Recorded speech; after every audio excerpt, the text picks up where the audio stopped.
Boa noite. Sobe para 65 o número de mortos no desastre em Brumadinho. Até agora, 31 corpos foram identificados e 288 pessoas continuam desaparecidas.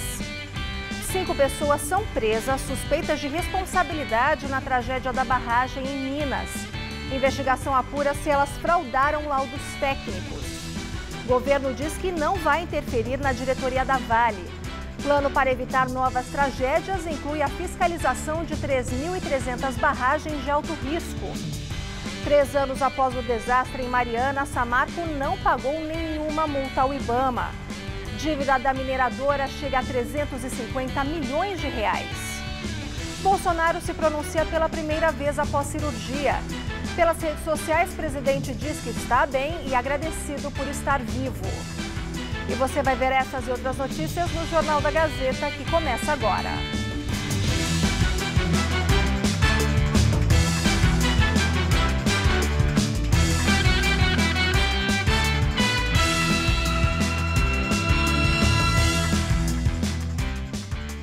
A tragédia em Brumadinho subiu para 65 o número de mortes confirmadas. 31 corpos foram identificados e 288 pessoas permanecem desaparecidas. Cerca de 300 homens se revezam para tentar localizar os mais de 200 desaparecidos desde sexta-feira. Este é o 5º dia de buscas. O trabalho nesta terça-feira está concentrado em 2 locais. No ônibus encontrado ainda no fim de semana e também onde os bombeiros acreditam que o refeitório da Vale tenha parado, após ser atingido pela onda de lama. Objetos encontrados por ali, que pertenciam ao refeitório, foram identificados por funcionários da empresa. Na sexta-feira, quando a barragem se rompeu, a principal área afetada foi o centro administrativo da Vale, onde havia um refeitório. O acidente aconteceu exatamente no horário do almoço. Naquele momento, havia cerca de 300 funcionários trabalhando e almoçando, e outros 120 estavam no entorno da região, agora devastada. Ao menos 4 corpos foram retirados logo pela manhã. No entanto, segundo as autoridades, o número de mortes confirmadas demora a mudar, porque os bombeiros têm encontrado apenas algumas partes, o que dificulta na identificação. 2 pessoas foram presas por suspeita de saquear as casas abandonadas pelas vítimas. Por isso, mais de 300 PMs mineiros foram deslocados para Brumadinho. Amanhã devem chegar outros 400. Do estado de São Paulo, seguiram hoje 37 bombeiros, 2 helicópteros e cães farejadores, além de viaturas, drones e equipamentos. Mais de 26 animais foram resgatados com vida. O desastre de Brumadinho destruiu 125 hectares de floresta. A lama não é tóxica, mas pode diminuir e muito a quantidade de oxigênio disponível, o que significa uma ameaça à fauna e à flora aquática. Ainda é difícil calcular o exato impacto ambiental para toda a região. O tenente Pedro Ayara, porta-voz dos bombeiros, falou ainda sobre o estado da barragem. Segundo ele, a situação se encontra estável e não existe risco. E a Polícia Civil de Minas Gerais vai começar a implementar novas metodologias para a identificação das vítimas de Brumadinho. Para ser mais eficiente o trabalho de identificação e liberação dos corpos, serão utilizadas a genética forense, que identifica através do DNA coletado pela mucosa da boca, e a odontologia legal, feita a partir da arcada dentária. Esses métodos de análise, por meio de complementação das informações de referência, já foram comunicados às famílias das vítimas. Segundo a Superintendência da Polícia Técnico-Científica, a nova fase tem o objetivo de identificar os corpos com múltiplas lesões, que costumam acontecer nesse tipo de tragédia. Os primeiros corpos liberados pelo IML já foram reconhecidos pelos familiares. Num primeiro momento, o método usado foi o papiloscópico, através das digitais. De acordo com a diretora da Acadepol, Sinara Maria Moreira Liberal, quase 500 famílias de desaparecidos foram cadastradas, mas ressaltou que pode haver duplicidade de registros, já que familiares diferentes de um mesmo desaparecido podem ter realizado o cadastro. Ela disse que estão fazendo uma triagem para divulgar uma relação mais precisa. O governo prevê que a lama de rejeitos de minério chegue no Rio São Francisco na metade de fevereiro. Segundo o boletim de monitoramento do Rio Paraopeba, feito pelo Serviço Geológico do Brasil, a lama com rejeitos de minério de ferro deve chegar à usina hidrelétrica de Três Marias, no Rio São Francisco, entre os dias 15 e 20 de fevereiro. A lama se desloca a 1 km por hora e hoje deverá passar pela região de São José da Varginha. Entre os dias 5 e 10, os rejeitos passarão pela hidrelétrica de Retiro Baixo, operado por Furnas. Furnas divulgou que avaliou o deslocamento e densidade da lama que passará pela usina e que não há risco estrutural na barragem de Retiro Baixo. O rio Paraopeba, por onde a lama se desloca, é um dos principais afluentes do Rio São Francisco, o maior rio que abastece a região nordeste do país. E 5 pessoas foram presas suspeitas de responsabilidade na tragédia da barragem em Brumadinho, Minas Gerais. Em São Paulo foram presos 2 engenheiros que prestavam serviço para a Vale. Em Minas, outros 3 funcionários da mineradora. Os investigadores apuram-se documentos feitos por empresas contratadas pela Vale e que atestavam a segurança da barragem que se rompeu foram de alguma maneira fraudados. Na decisão sobre a prisão temporária das 5 pessoas, a juíza Perla Saliba Brito, do Tribunal de Justiça de Minas Gerais, afirmou que o rompimento da barragem poderia ter sido evitado. A magistrada ressaltou que, segundo especialistas, há sensores capazes de captar com antecedência sinais de rompimento dessas estruturas. Entre os presos, 3 foram apontados como os responsáveis por atestarem documentos a estabilidade das barragens que se romperam, e 2 como coordenadores da segurança do complexo minerário onde ocorreu a tragédia. A juíza disse ainda que o acidente demonstrou não corresponder o teor dos documentos assinados pelos investigados. Com isso, disse não ser crível que barragens de tal monta, geridas por uma das maiores mineradoras mundiais, se rompam repentinamente, sem qualquer indício de vulnerabilidade. Após a tragédia em Brumadinho, a Justiça já bloqueou mais de 11 bilhões de reais da mineradora Vale. O montante será para ressarcir perdas de forma geral. Pelo menos 5 bilhões seriam para garantir reparações de danos causados às vítimas. Outra parte será para indenizar trabalhadores e terceirizados da Vale. O Poder Judiciário também determinou que a empresa auxilie o resgate de vítimas e animais afetados pelo desastre. E após a tragédia em Minas, o governo federal prometeu fiscalizar as barragens de alto risco. E o Planalto afirmou que não vai interferir na diretoria da Vale.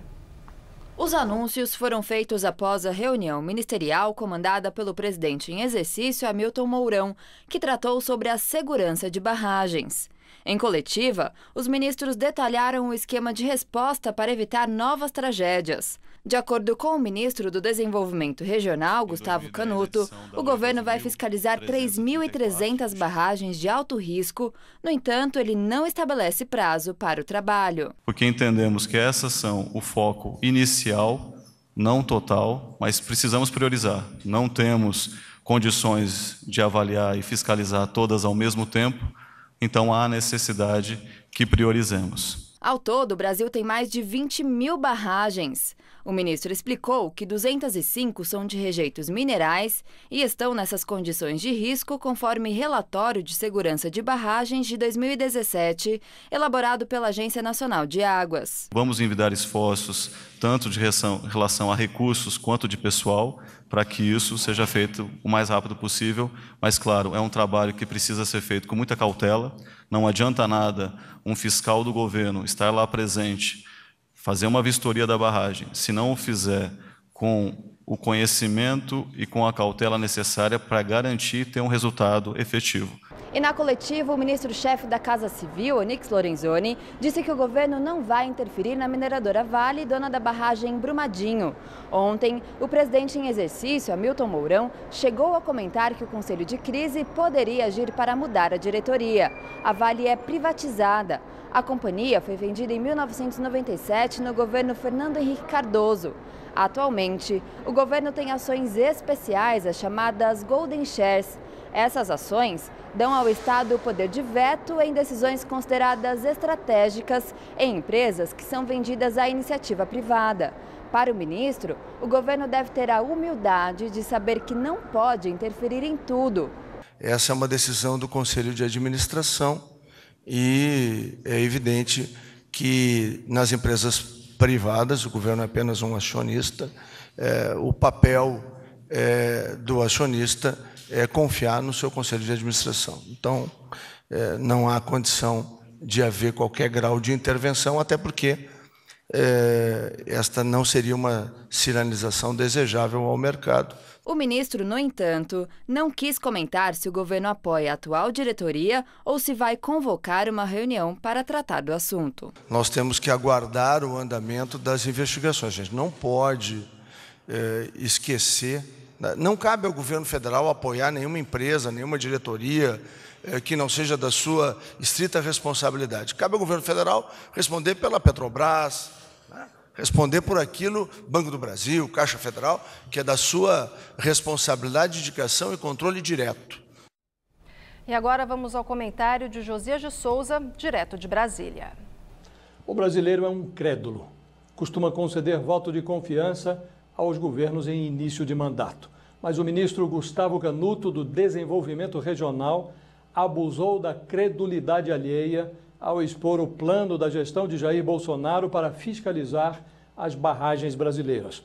Quem ouviu a entrevista saiu da experiência com uma pulga saltitando no dorso da orelha. Primeiro, o ministro mastigou os números. Há no Brasil mais de 20 mil barragens, ele informou. Desse total, 3.386 são consideradas de alto risco. Todas receberão a visita de fiscais, declarou o ministro. Entre as barragens que ameaçam a sociedade, 205 guardam rejeitos de mineração. Irão para o início da fila das fiscalizações. Na sequência, o ministro passou a impressão de que o governo fiscalizará as barragens como quem brinca de cabra cega com os olhos vendados. Canuto não soube dizer quantos fiscais serão mobilizados. Não deu a menor pista de quanto dinheiro será necessário. Não estipulou nenhum prazo para a conclusão do serviço. Não é da noite para o dia, avisou o ministro. O governo federal pintou-se para a guerra depois do estouro da barragem da Vale em Brumadinho. Poderia ter reconhecido que o setor de fiscalização de barragens é uma ficção, mas preferiu dançar uma coreografia da enganação, no pressuposto de que a plateia é feita de bobos. Conseguiu a proeza de transformar a inépcia de gestões anteriores num processo de desmoralização, de envelhecimento precoce da nova administração. O novo governo tornou-se sócio de um velho descalabro. Boa noite. Nos Estados Unidos, investidores entraram com um processo judicial contra a Vale. A ação coletiva, movida por um escritório de advocacia de Nova York, visa recuperar os danos perdidos pelos investidores após a tragédia em Brumadinho. Segundo a acusação, a Vale teria mentido aos investidores sobre não haver riscos de rompimento de barragens. Um outro escritório, também de Nova York, pretende abrir uma ação coletiva para saber se a diretoria da Vale violou leis federais de valores mobiliários. A queda no valor dos papéis da empresa e o bloqueio feito para pagamento de indenização às famílias das vítimas já são motivos suficientes para entrar com a ação, segundo os advogados. E 3 anos após a tragédia de Mariana, a mineradora responsável, Samarco, ainda não pagou a multa que deve ao IBAMA. O IBAMA instaurou 25 autos, que resultaram em multas que chegam a 350 milhões de reais que a mineradora Samarco, que tem a Vale como uma de suas acionistas, deveria ter pago. A barragem de Fundão se rompeu no dia 5 de novembro de 2015 e varreu os distritos de Bento Rodrigues e Paracatu de Baixo, em Mariana, Minas Gerais. A lama atingiu o Rio Doce e afluentes e percorreu cerca de 500 quilômetros. 19 pessoas morreram. Até hoje, as obras das casas para reassentamento dos moradores não foram finalizadas. 22 pessoas e 4 empresas respondem pelo rompimento da represa da Samarco desde o fim de 2018, mas nenhum réu foi julgado ainda.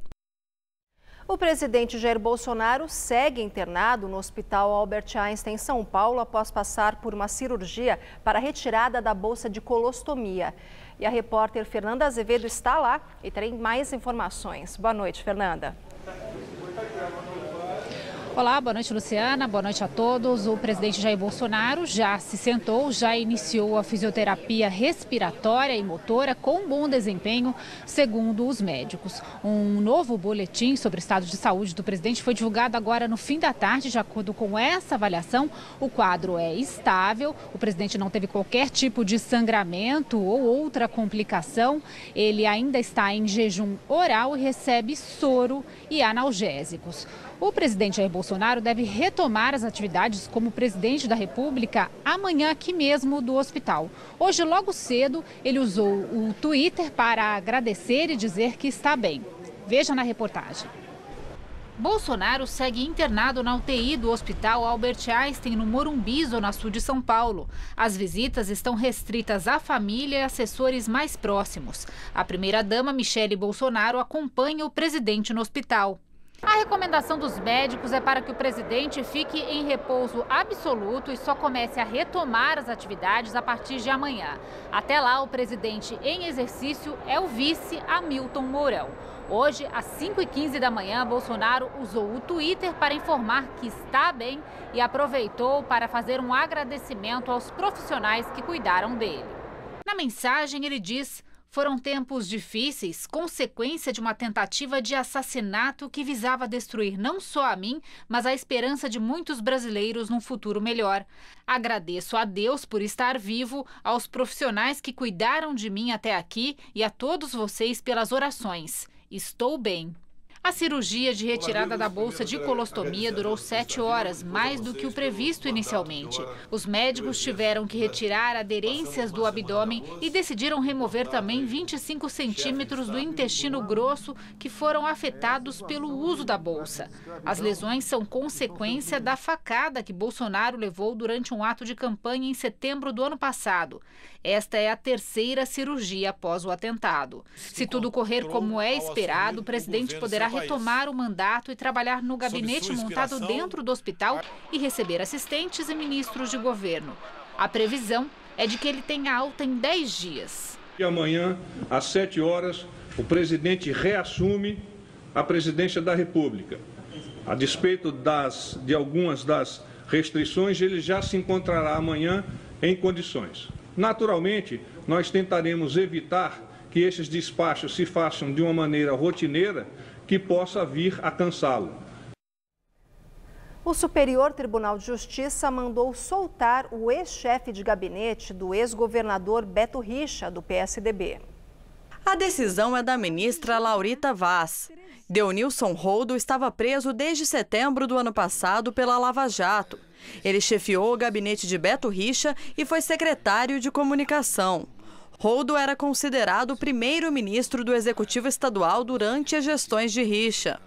Deonilson é suspeito de comandar o esquema de favores em troca de recebimento de propina em forma de doação para campanhas do Tucano. O ex-chefe de gabinete de Beto Richa foi flagrado em áudios tentando convencer um diretor executivo da Conterne a abrir mão da participação em uma licitação que já estava prometida para a Odebrecht. Após as negociações, o Grupo Bertin desistiu da obra. A Odebrecht concorreu sozinha e venceu a licitação em 2014. De acordo com a investigação, em troca do contrato com duração de 30 anos, a empreiteira acertou o repasse de R$4 milhões via Caixa 2 para a campanha de reeleição de Beto Richa. O ex-governador do Paraná foi preso na sexta-feira passada. Beto Richa, que governou o estado por 2 mandatos, é investigado na chamada Operação Integração, deflagrada no ano passado no âmbito da Lava Jato e que investigou a concessão de rodovias federais no Paraná. Richa é acusado pelo Ministério Público Federal de ter movimentado R$2.700.000 de propina em espécie. No ano passado, o Tucano chegou a ser preso, mas foi solto por decisão do ministro Gilmar Mendes. Ao determinar a nova prisão, a Justiça disse que Richa tentou influenciar os depoimentos de testemunhas da investigação. A defesa nega as acusações e diz que a nova prisão afronta a decisão do Supremo.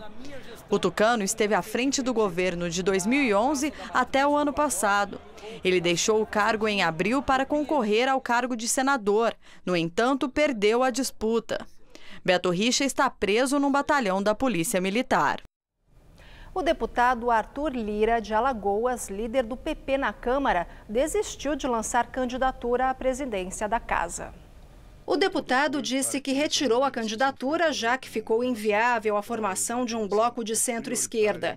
Ele sonhava com uma chapa com PP, MDB, PTB e partidos de oposição como PT, PSB, PDT e PCdoB.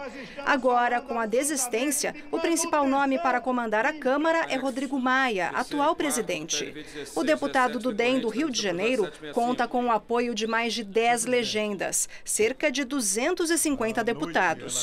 Para ganhar no primeiro turno, ele deve obter mais de 257 votos. A eleição é secreta e está marcada para sexta-feira, dia 1º de fevereiro.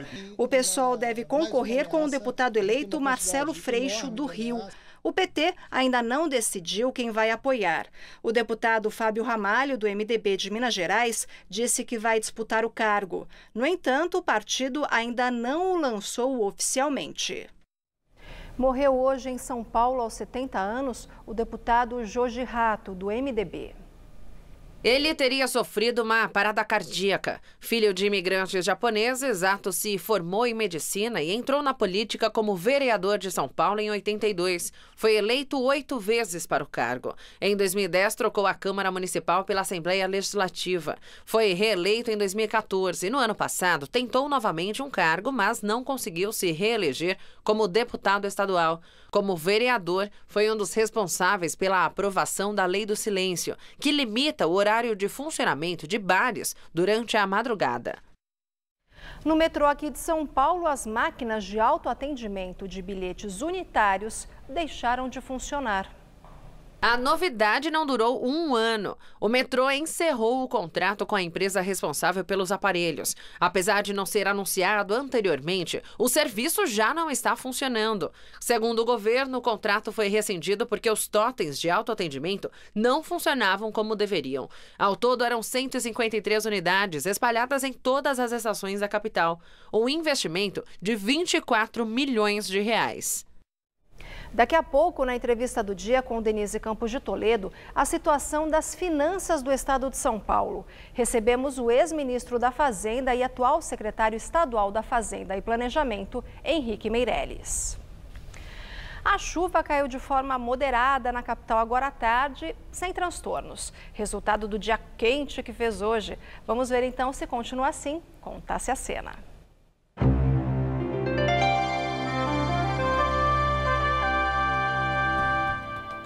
O destaque desta quarta-feira é para a previsão de chuva intensa em algumas capitais. Essa é a previsão dos meteorologistas para boa parte da região Nordeste amanhã. Deve chover forte na área entre o litoral do Maranhão, do Piauí e do Ceará. Aliás, mesmo no interior desses estados, a água pode cair forte. Previsão de pancadas também nas outras capitais da região. Vamos ver então como ficam as temperaturas por lá. Na nossa tabela, a gente consegue ver que chove com trovoadas em todas essas capitais, máximas variando entre 30 e 32 graus. Só em Natal que o tempo fica um pouco mais firme e a chuva cai fraca, faz 31 por lá. No estado de São Paulo, quase todas as cidades ficam sem instabilidades amanhã. A exceção é o interior paulista, onde as pancadas caem à tarde e à noite. No norte, por exemplo, mesmo com a chuva, o calorão continua, máxima de 36 em Ribeirão Preto. No leste, não há previsão de chuva e o ar seco predomina, então faz bastante calor. Esquenta até os 35 em Campinas. A Grande São Paulo segue sem chuva. Aqui na capital, o calor fica mais forte a cada dia. Amanhã, esquenta até os 34 graus. Na quinta e na sexta, os termômetros chegam aos 35. E olha, as madrugadas também continuam quentes, registrando entre 21 e 22 graus. Pois é, e falando em calor, uma ótima opção para esse finalzinho de férias são as piscinas públicas da Prefeitura. São 28 espaços onde é possível se refrescar, levar os filhos e tomar sol. Tudo de graça. Jardim São Paulo, região de Santana, endereço de uma das piscinas mais concorridas da Zona Norte. A Júlia, de 12 anos, ficou horas na água. Quanto tempo você ficou na piscina? 4 horas e meia. 4 horas e meia? Não é muito, não? Não. Para se inscrever em uma das piscinas municipais, basta se associar, levar documento, comprovante de residência e 2 fotos 3x4, como fez a Juliana. É a primeira vez que você vem? É a primeira vez. O que você tá achando? Muito bom, muito legal. São familiar, né, pra gente criança, né, então dá pra poder se divertir bastante. Carteirinha feita, não é necessário fazer exame médico. E atenção para os horários. Os espaços funcionam das 9 da manhã às 5 da tarde, menos às segundas-feiras. Ao todo, são 28 centros esportivos da prefeitura que possuem piscina. Outra opção é o da Vila Guarani, aqui na região do Jabaquara, na zona sul de São Paulo. Em dias mais lotados, o local chega a receber 300 banhistas. É a capacidade máxima sem muvuca, porque quando chega nesse número... A gente se preocupa e começa a comentar com as pessoas que querem entrar, que realmente já começa a ficar incômodo porque o espaço de cada um diminui. As 2 piscinas juntas somam 1.600 metros cúbicos de pura diversão. Com a Renata é assim, um olho nela e outro nos 3 netos. É bom, porque eles se divertiam também, né? O Marcelo veio sozinho, mas na maioria das vezes vem uma galera com ele. No final de semana eu venho com a namorada, com a família. Para todo mundo? Para todo mundo, serve para todo mundo, para todas as idades. Inseparável mesmo é o filtro solar e para os mais corajosos, o bronzeador. Cor no rosto e bronzeador no corpo. Para ficar com o corpo bronzeado e a cara protegida? É, exatamente. O dólar comercial fechou o dia cotado a R$ 3,72, uma queda de 1,14% em relação ao fechamento de ontem. E a Bovespa se recuperou hoje. No final da tarde, ela operava em alta de 0,64%, com 93.050 pontos. Na Venezuela, a situação se complica cada dia para o presidente Nicolás Maduro. Além dos protestos nas ruas, que têm provocado a morte de civis, a maior parte da comunidade internacional pressiona pela saída do venezuelano. Os Estados Unidos fazem isso através de sanções. Para tornar a permanência de Maduro insustentável, a comunidade internacional ataca o bolso do governo chavista. O secretário do Tesouro americano anunciou sanções à estatal petrolífera da Venezuela, a PDVSA, principal fonte de renda do governo. Foram bloqueados 7 bilhões de dólares em ativos da estatal. Os Estados Unidos, um grande importador do país, continuará comprando petróleo, mas os pagamentos serão feitos em contas que não podem ser acessadas pelo regime de Maduro. O opositor Juan Guaidó declarou que tem medo dos chavistas rasparem a panela antes de sair. Portanto, pediu para que autoridades estrangeiras congelem os ativos de funcionários do atual governo e avaliem a procedência do dinheiro, pois, caso haja produto de corrupção, ele deverá ser devolvido à Venezuela. O governo britânico já sinalizou que recebeu o pedido de Guaidó e que no Banco da Inglaterra existem ativos venezuelanos, além de bens e ouro. Desde a segunda-feira passada, subiu para 40 o número de mortos nos protestos contra Nicolás Maduro. 850 pessoas foram presas. Amanhã e sábado, a oposição conclama novos protestos nas ruas.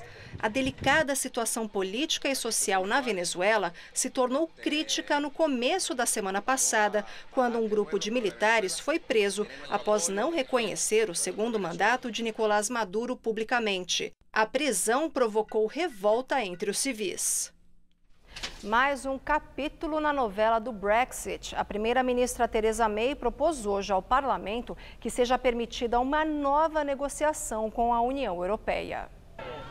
Em Londres, centenas de pessoas protestaram do lado de fora do parlamento contra a proposta de renegociação de May. Segundo ela, a intenção é renegociar o acordo, o deixando favorável para as duas partes, 2 meses antes da data oficial de saída do Reino Unido do bloco. O ponto mais delicado do acordo é o chamado backstop, uma lista de garantias alfandegárias para a circulação de pessoas e bens entre a República da Irlanda, que pertence à União Europeia, e a Irlanda do Norte, integrante do Reino Unido. Hoje, a Justiça norte-americana acusou formalmente a executiva da gigante de telecomunicações chinesa, Huawei, por violação de sanções. O caso estremeceu as relações diplomáticas entre Estados Unidos e China. A executiva da Huawei e filha do fundador, Meng Wanzhou, é acusada de violar uma sanção contra o Irã ao vender equipamentos de telecomunicação ao governo do país árabe. A Huawei, segunda maior produtora do mundo, é investigada pelos Estados Unidos, acusada de vender equipamentos para serem usados em espionagem. Meng foi presa em dezembro no Canadá a pedido do governo americano. Desde então, ela responde em liberdade condicional após ter pago uma fiança milionária. Agora, os Estados Unidos tentam extraditá-la para que ela seja julgada no país. E na Rússia, um homem demonstrou que a cara de pau não tem limites. Ele roubou um quadro de dentro de um museu na frente de todos e saiu calmamente pela porta da frente. Imagens do circuito de segurança da Galeria Tretiakov, em Moscou, mostram o momento em que o homem olha um quadro, retira da parede e o leva calmamente embora andando pelo museu. Apesar dos olhares espantados dos frequentadores, ninguém o parou, nem mesmo a segurança da galeria. Algumas horas depois, o suspeito de 31 anos foi preso em sua residência na periferia de Moscou.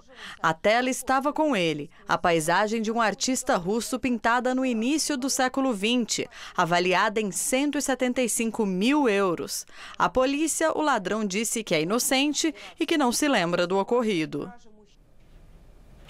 Bem, agora vamos de esporte. Em coletiva, o jogador do Corinthians, Gustavo, falou da importância do gol marcado no último sábado contra a Ponte Preta. Sem dúvida alguma foi contra a Ponte, que foi dentro de casa e do lado da Gaviões ali o gol foi, e porque também foi a primeira vitória do clube na temporada. No final do segundo tempo ali o Ibozé deu certo, tanto que na hora do gol ele puxou os dois zagueiros e eu pude ficar livre dentro da área, mas é que nem eu falo, né? Jogar com dois caras rápidos também para um centroavante é muito bom, mas aí vai depender do professor Carille, o que ele vai determinar, vai treinar a equipe para jogar. Meu único pensamento é de conquistar títulos esse ano, Corinthians, ajudar meus companheiros dentro de campo e sempre que entrar dar o meu melhor. No São Paulo, Hernandes pode fazer sua estreia pelo tricolor nesta quinta-feira. Algumas imagens do treino e nada mais. Melhor dizendo, takes do aquecimento dos atletas. É o que temos, fazer o quê, senhoras e senhores? E antes de tudo, rolou uma conversinha privada do Jardine com jogadores. Na pauta, entre outros temas, as lições aprendidas na derrota para o Santos. O Bruno Pérez estava lá. A gente ficou um pouco frustrado pelo fato de não conseguir executar algumas coisas que foi planejado, né? E esse foi o nosso diálogo, foi a nossa conversa para que a gente possa executar aquilo que a gente muitas vezes treina. Não vieram a campo nesta terça-feira o Brenner, que já está fora da próxima rodada, e o William Farias, recuperando-se de lesões musculares.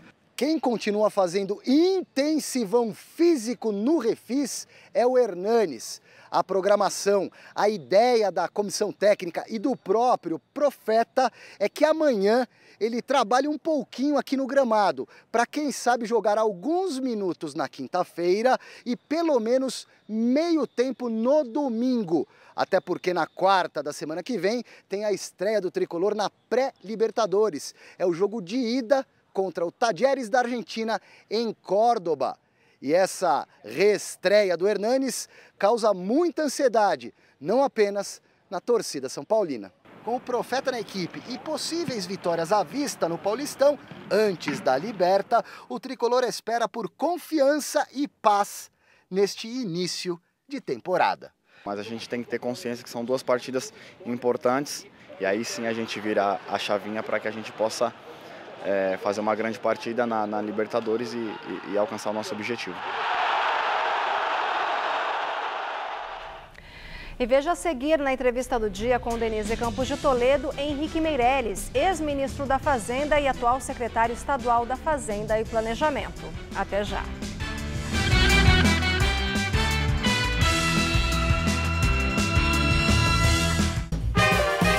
Recentemente foi assinado o decreto que facilita a posse de arma no Brasil.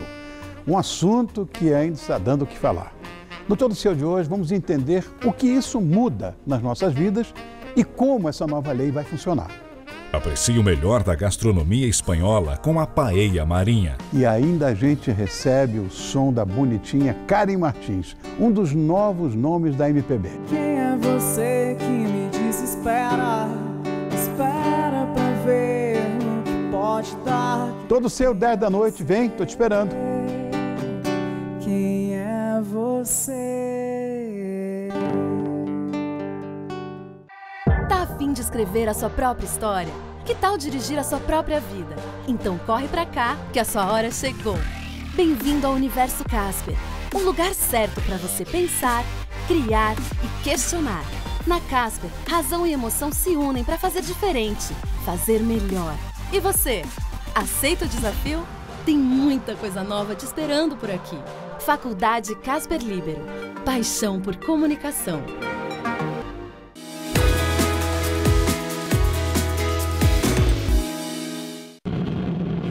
Somos a força de 22 milhões de quilômetros quadrados. A força do azul no céu. A força de todos os dias e de todas as horas. Somos a força que protege a terra, o mar e o ar. Somos controle, defesa e integração. Somos o Brasil, a pátria.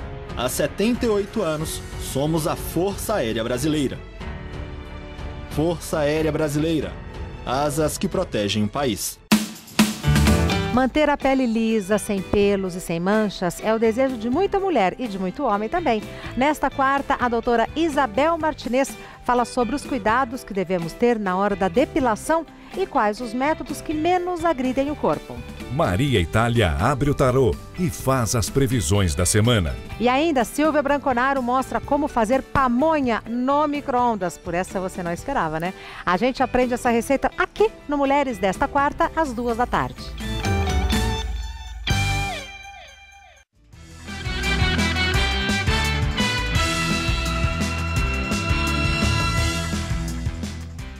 Mais uma multa foi aplicada contra a Vale após o rompimento da barragem em Brumadinho. A prefeitura da cidade de Juatuba, que fica a 27 quilômetros de distância de Brumadinho, multou a Vale em 50 milhões de reais. Segundo o Conselho Municipal de Desenvolvimento Ambiental do município, o rejeito de minério contaminou o rio Paraupeba, que abastece a cidade. A Vale pode recorrer.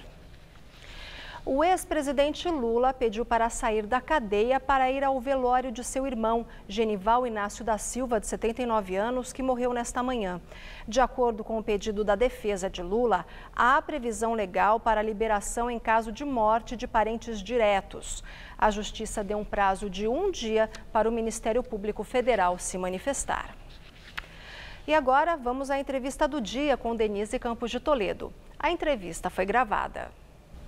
Hoje recebemos o ex-ministro da Fazenda e ex-presidente do Banco Central, Henrique Meirelles, atual secretário estadual da Fazenda e Planejamento, para uma conversa sobre a situação financeira do estado de São Paulo. Doutor Henrique Meirelles, boa noite. Boa noite. Prazer estar aqui. Bom, vamos falar das finanças do Estado. Nós temos visto aí vários estados decretando calamidade financeira, uma situação muito complicada, um comprometimento elevado, inclusive alguns querendo entrar num programa aí de reestruturação junto ao governo federal. E São Paulo estaria numa situação um pouco melhor, mas pode levar a contingenciamento, se conta muito com privatizações.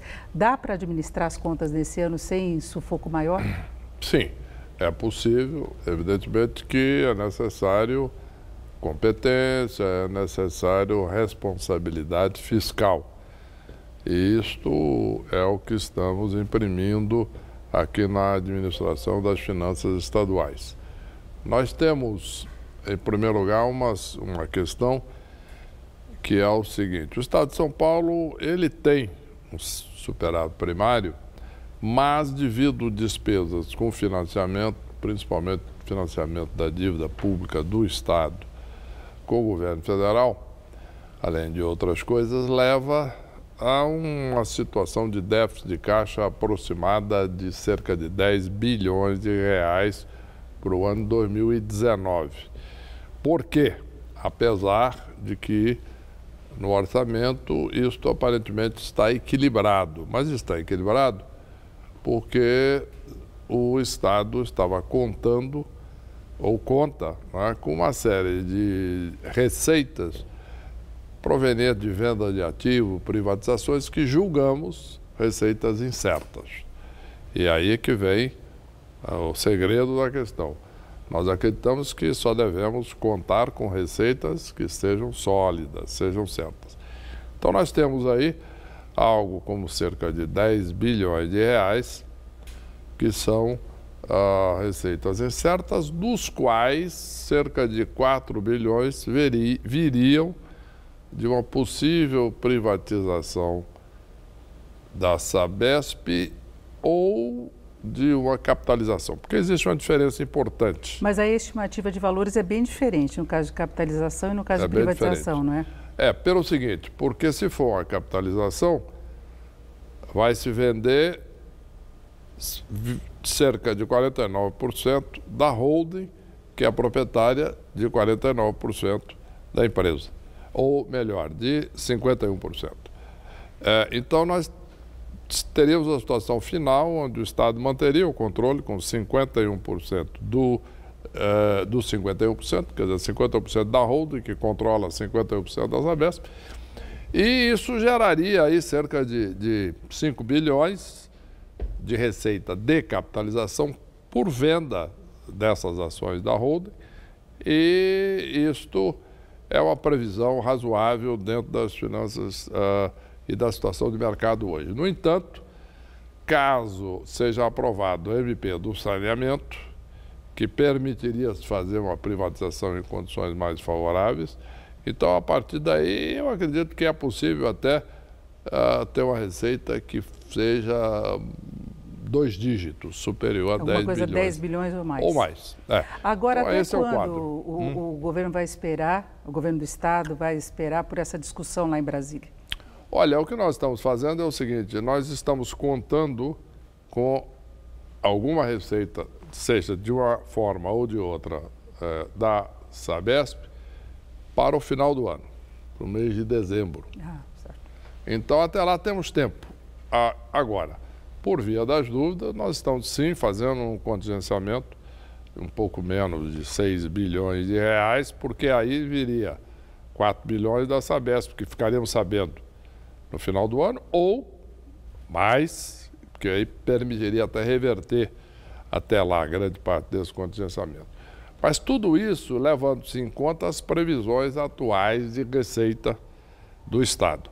Perfeito. Acreditamos que pode ser maior, baseado em 2 questões fundamentais. A primeira delas é que estamos fazendo uma correlação entre o crescimento do país, o crescimento do Estado, quer dizer, PIB nacional, o PIB estadual e a receita, como ela se correlaciona com o crescimento do PIB do Estado. É a expansão da economia gerando mais tributos. Exatamente. E a experiência que nós temos no governo federal, lá, é de que quando cai o PIB, a receita com proporção do PIB cai, isto é, a receita cai mais do que o PIB. Quando o PIB sobe, a receita sobe mais que o PIB. É um fenômeno estatístico, portanto, indiscutível. Estamos pressupondo que no Estado deva se ter um comportamento similar. Estamos agora, exatamente, visando aperfeiçoar esses cálculos, criar um departamento macroeconômico no Estado, já estamos em andamento, deveremos ter isso nas próximas semanas já estruturado, de maneira que nós possamos ter tudo isso bem feito. Né? Qual é a previsão de crescimento do Estado, qual é a correlação entre o crescimento do Estado e o federal. Por exemplo, se o crescimento do Brasil for 2,5%, da média, nós estimamos que aí de ponta a ponta seria cerca de 3% federal, do Brasil, do PIB nacional. Qual é a diferença entre ponta a ponta e média? Porque ponta a ponta você compara o começo do ano e o final do ano. A média é a média do ano vezes a média do ano anterior. Então tem um efeito desta diminuição da taxa de crescimento em 2018 em função da questão da incerteza eleitoral e greve de caminhoneiros. Em dito isso, para resumir toda essa história macroeconômica, nós vamos dizer o seguinte: se o Estado de São Paulo cresce mais do que a média nacional, que é a nossa expectativa, nós podemos ter um crescimento aí, ponta a ponta, próximo de 4 ou mais de 3 na média. E isso deve gerar um crescimento das receitas superior que está nas nossas estimativas. Aí fecharia o orçamento. Aí poderia fechar o orçamento. Mas conservadoramente, como se deve administrar finanças públicas, nós não estamos comprometendo essas receitas. Agora, falando ainda em macroeconomia, se espera uma série de medidas por parte do governo federal que possam ter repercussão para os estados. Uma das principais é a reforma da Previdência. Eu queria saber se o senhor conta com isso ainda este ano, o senhor que tentou levar adiante a reforma da Previdência quando estava no governo Temer. Agora parece que eles vão tentar aproveitar a proposta que já está lá com alguns ajustes, tentando garantir um resultado até bem superior do que era previsto anteriormente. Isso facilita a vida dos estados se acontecer? Sim, não há dúvida, porque a reforma da Previdência Federal, ela abre condições constitucionais para se reformar também a Previdência Estadual. Tá? E a Previdência Estadual tem um déficit ainda substancial, não é nada comparável, evidentemente, com o déficit federal, mas é substancial e é um pouco menos aí do que 20 bilhões de reais, mas é um déficit substancial e já estamos preparando aí, em conjunto com outros estados, propostas de também reforma do regime próprio da Previdência Estadual.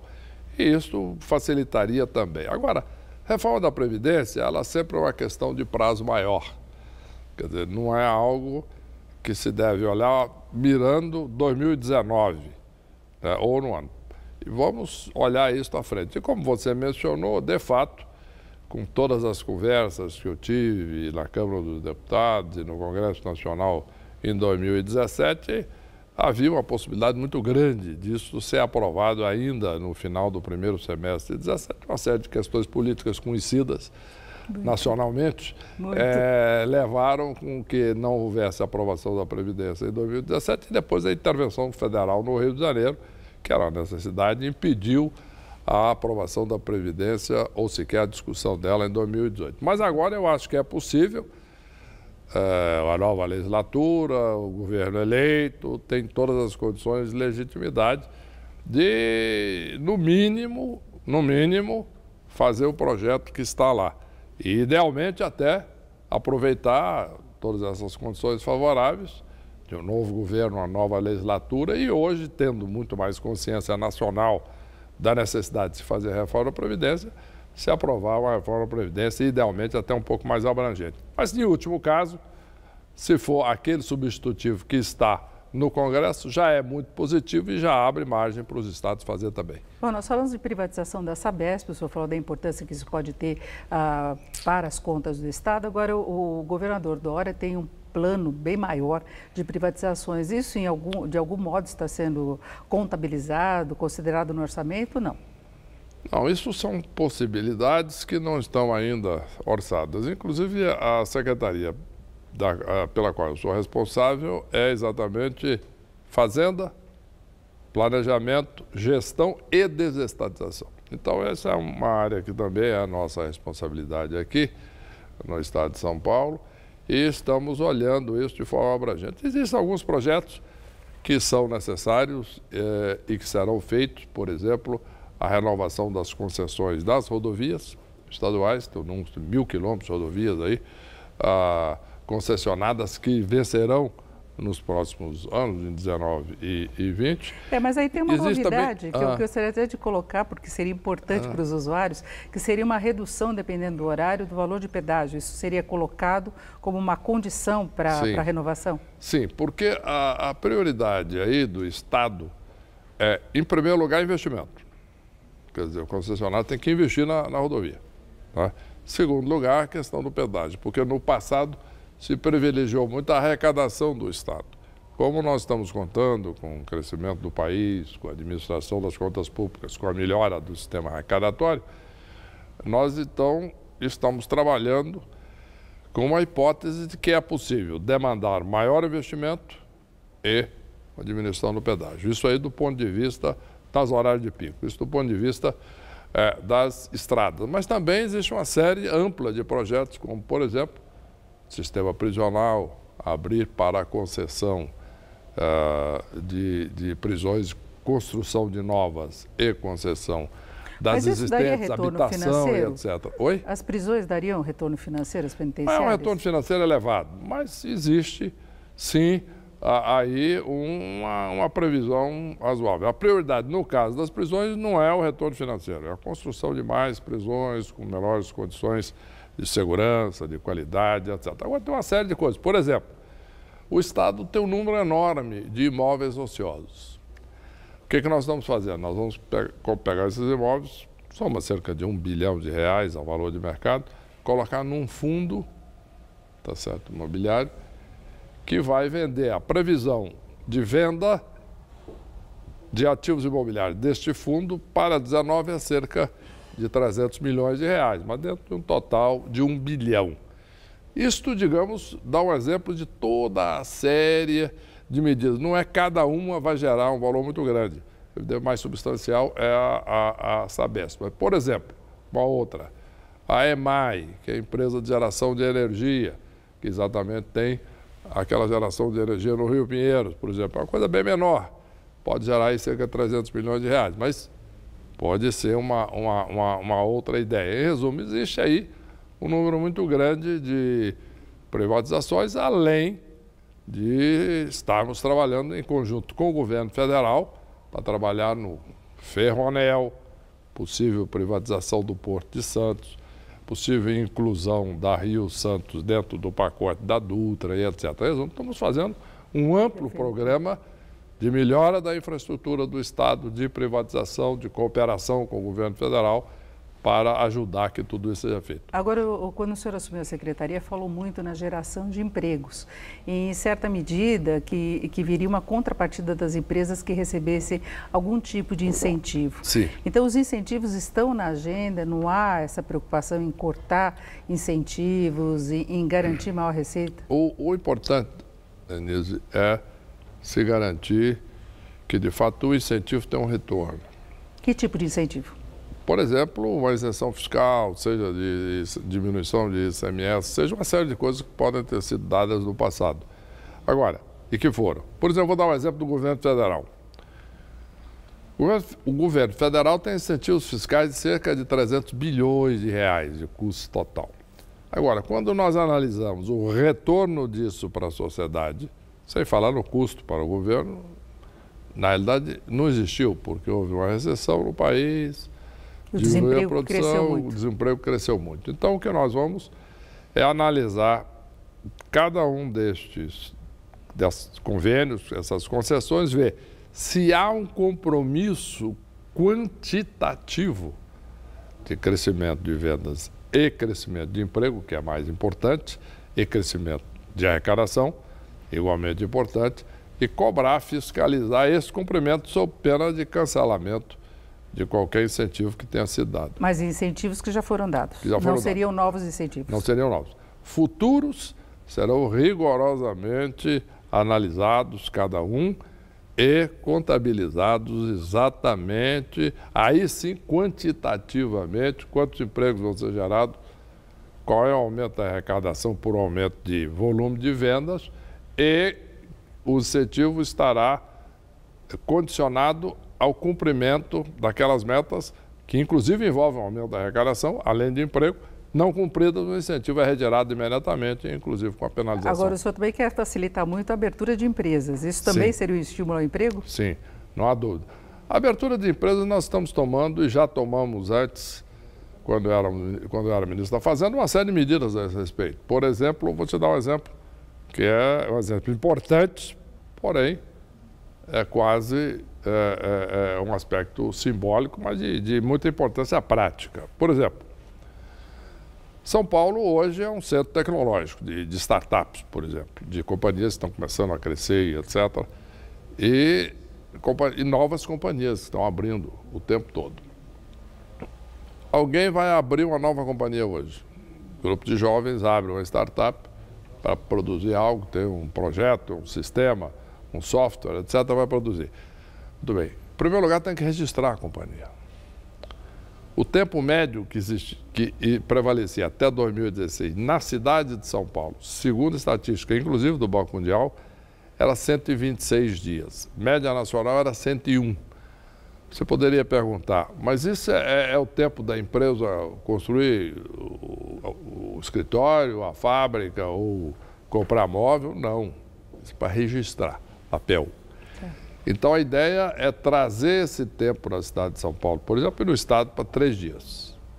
Esse é um projeto que fizemos em conjunto com o Banco Mundial, além de uma série de outros projetos. Em resumo, tudo isso, juntamente com as questões fiscais, juntamente com todo o ambiente de negócios, é o que vai fazer com que o número maior de empresas seja aberto para o Estado e o Estado possa crescer mais. Crescer com mais emprego, é isso. Com mais emprego, principalmente. Do Henrique Meirelles, eu agradeço muito a sua participação aqui no Jornal da Gazeta. Muito obrigada. Obrigado, é um prazer estar aqui, como sempre. Prazer em vê-la, prazer em conversar aí com os telespectadores. Luciana. O Jornal da Gazeta termina aqui. A edição de hoje pode ser vista no site do Jornal da Gazeta. Nós voltamos amanhã às 19 horas. Uma ótima noite para você e até lá.